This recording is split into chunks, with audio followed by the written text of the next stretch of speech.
Yo, what's going on, guys? Welcome back to Bullony Basketball, episode 9 of this season. Here with Johnny. Uh, how's it been, Johnny? Good, good.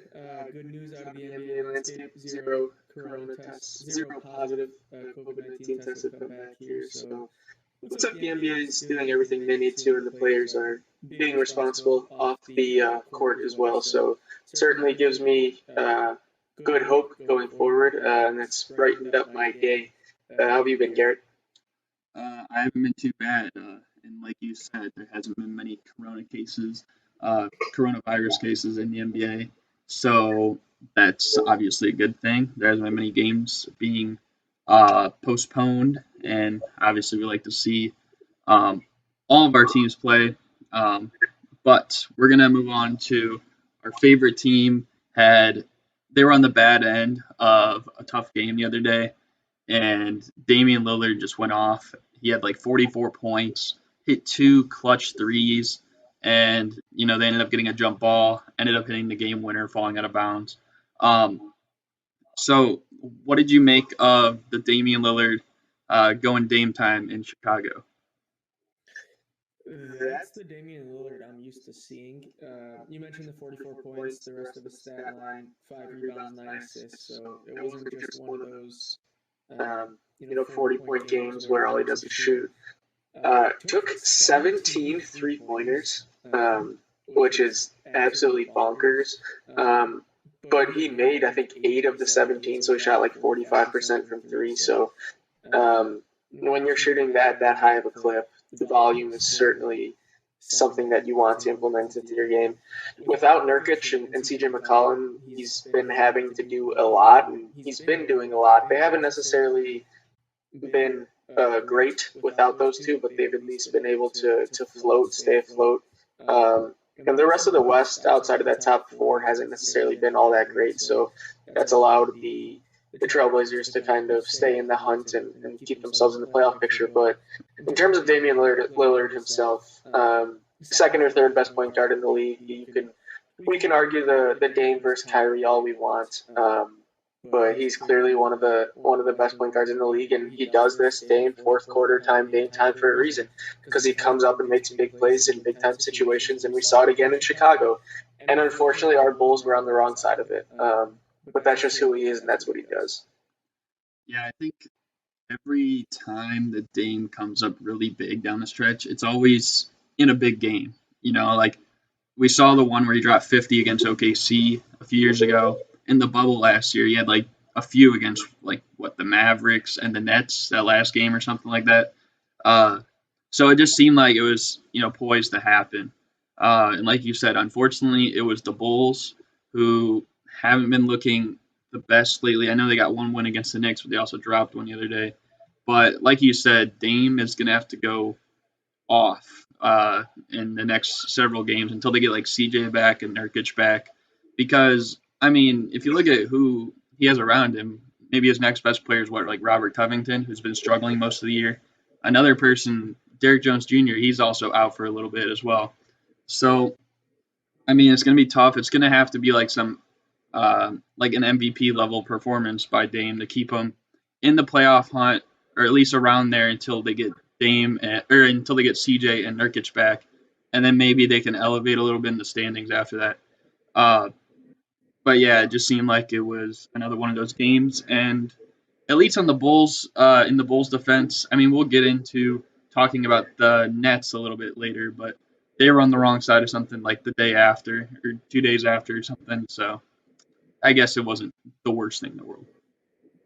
Yeah, and just to speak to the injuries that have completely destroyed the Blazers, they're without Zach Collins. As we record today, Thursday, February 4th, Dame is already ruled out for tonight. There's no Derrick Jones Jr., there's no CJ, no Nurk, and I believe Covington's out as well. So, you're playing guys like Trent Simons, Nasir Little. Actually, I think he's out tonight too. Regardless, you're playing a bunch of guys that are used to getting 15 to 20 minutes a game. Now they got to play 35 to 40, just given the lack of bodies on this team. So it'll be an uphill climb, but we'll see what they do.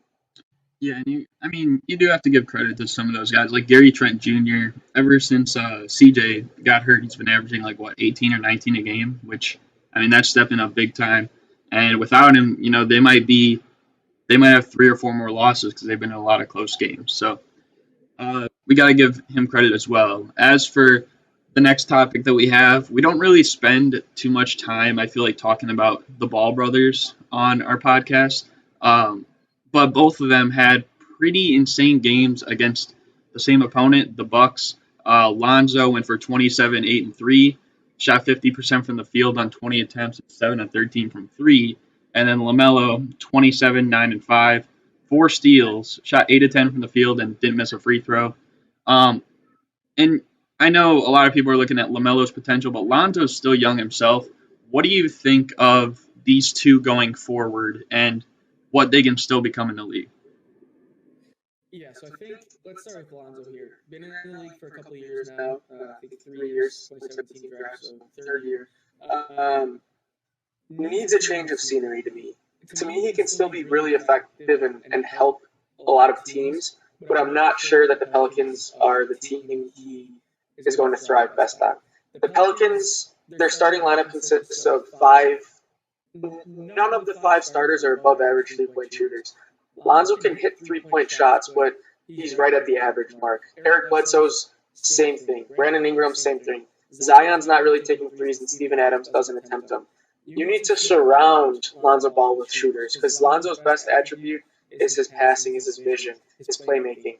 So when you're playing on a team where you don't have a bunch of shooters, you're just clogging the lane, and it makes it harder for him to do the things he does best. So I think he still has a lot of untapped potential, or not necessarily untapped potential, but he can look a lot better than he's looked right now if he's on a team that utilizes him better. He can really help these teams, right? Like the Clippers have been rumored to want a true point guard, and I think Lonzo on the Clippers would be a very good addition. Lonzo on the Warriors to be able to facilitate to Klay, to be able to facilitate to Steph, and Klay when he's healthy, that is. But regardless, just surrounded by shooters. And then even the Bulls have been rumored to be in on Lonzo. He just needs a change of scenery. That's all it is. He's not somebody that has underperformed. It's just he's looked like he's underperformed given what he's been around. So I think that's kind of where I fall on Lonzo. What do you think the thing is with Lonzo? Is it that this is the best we're going to see Lonzo? Is it he needs a change of scenery? Or is it just that the Pelicans, everybody on the Pelicans hasn't looked good because they're the Pelicans? Like where do you come in on this topic? Well, I don't think Lonzo necessarily needs a change of scenery. I feel like it just doesn't make sense, in my opinion, having Eric Bledsoe around him. And I feel like it's taking a lot away from Lonzo. I believe he's averaging like a career low in assists per game as well, which, I mean, that's like the thing that, people always credit him. What's Lonzo's biggest strength is passing. And he's not getting a chance to do that as much with Eric Bledsoe having the ball in his hands a lot. And running a lot of plays through Zion. Ingram, of course, doesn't help his case either. The Pelicans, though, they just have like a lot of weird pieces right now. And I think there will be movement, whether or not Lonzo is one of the guys to get moved. But he could use a different change of scenery as well. I mean, I wouldn't be opposed if he got traded to, you mentioned like even the Bulls. The Bulls don't really have a true point guard. They're playing like Kobe there. And then they have like Satoransky off the bench, which not really too much of a fan of that. But we'll see what happens with him. I think that he still could be even an all-star in the NBA. Because, I mean, if he's not going to put up crazy numbers or anything like that, but he has strong impact on any team he goes to. I know it doesn't really replicate that because he's never been to the playoffs, but I think that there's definitely people should be a little bit more patient with him because he can still become an all-star talent player. As for LaMelo, go ahead. Oh, no, I was gonna just echo everything you said. That yes, like he has. Once again, it's not untapped potential. It's just change of scenery may help it get him publicity, get him popularity to the point where he could get elevated to that all-star status. Now, what were you going to say about LaMelo? Yeah, for LaMelo, I mean, he's just looked like the best rookie all year long. And I think a lot of the parts of his game, like he's only been shooting, 31% from 3 this year, or something